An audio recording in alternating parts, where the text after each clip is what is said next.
Assalamualaikum warahmatullahi wabarakatuh. Masih dalam suasana COVID-19, kita mengadakan pembelajaran jarak jauh.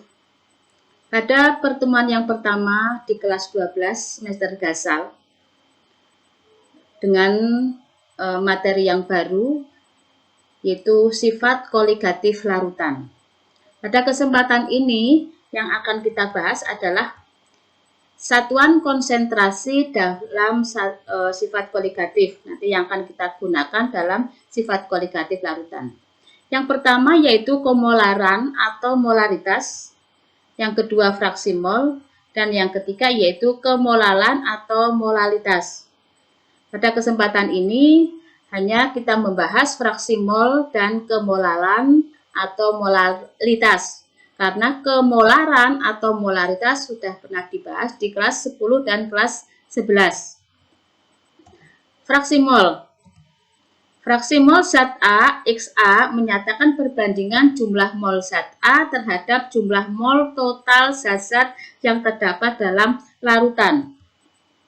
Untuk larutan yang terdiri dari zat A, B, C, dan seterusnya. Misalkan di sini terdiri dari tiga zat A, zat B, dan zat C, maka fraksi mol zat A, mol A per total semua komponen, atau mol A per mol B plus mol A, maksud saya mol A plus mol B plus mol C. Jumlah fraksi mol semua komponen sama dengan 1. XA plus XB plus XC sama dengan 1. Contoh fraksi mol.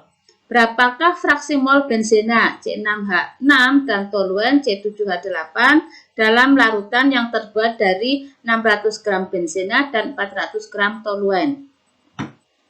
Kita cari dulu mol masing-masing. Mol benzena berarti massa benzena 600 dibagi dengan 78 sama dengan 7,69 mol.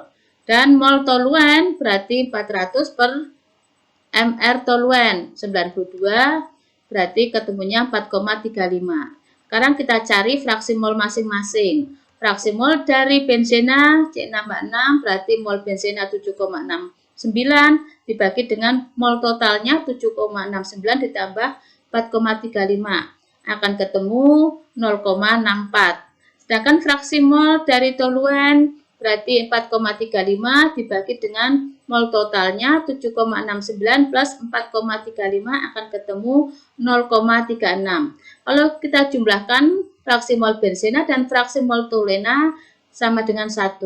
0,64 ditambah dengan 0,36 sama dengan 1. Kemolalan atau molalitas.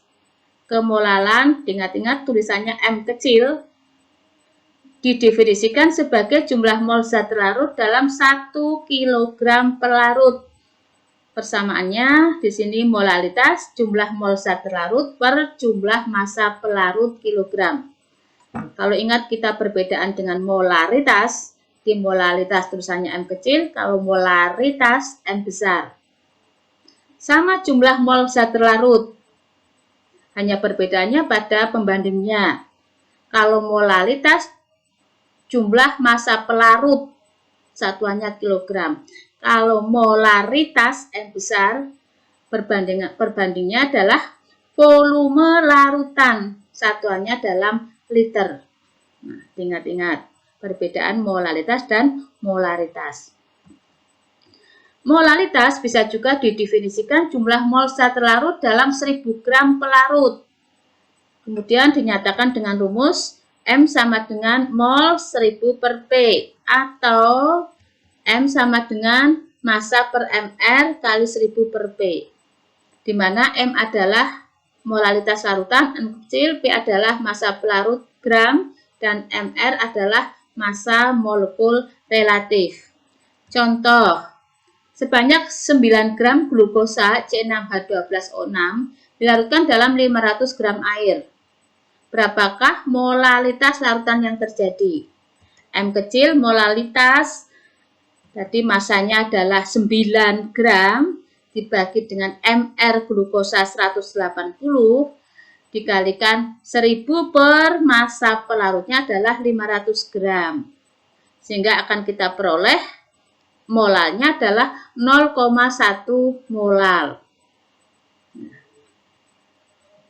Jadi di sini sudah saya terangkan fraksi mol dan molalitas. Nah, sekarang kalian mengerjakan latihan soal-soal molalitas dan fraksi mol. Ada 9 soal, seperti biasanya kamu uraikan, kemudian difoto dan dikirim ke OneDrive. Ya. Pada pertemuan yang akan datang baru akan kita bahas apa yang disebut dengan sifat koligatif larutan. Saya kira cukup pertemuan kita kali ini.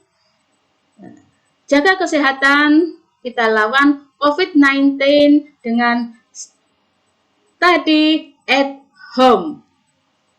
Always jangan lupa subscribe. Terima kasih. Wassalamualaikum warahmatullahi wabarakatuh.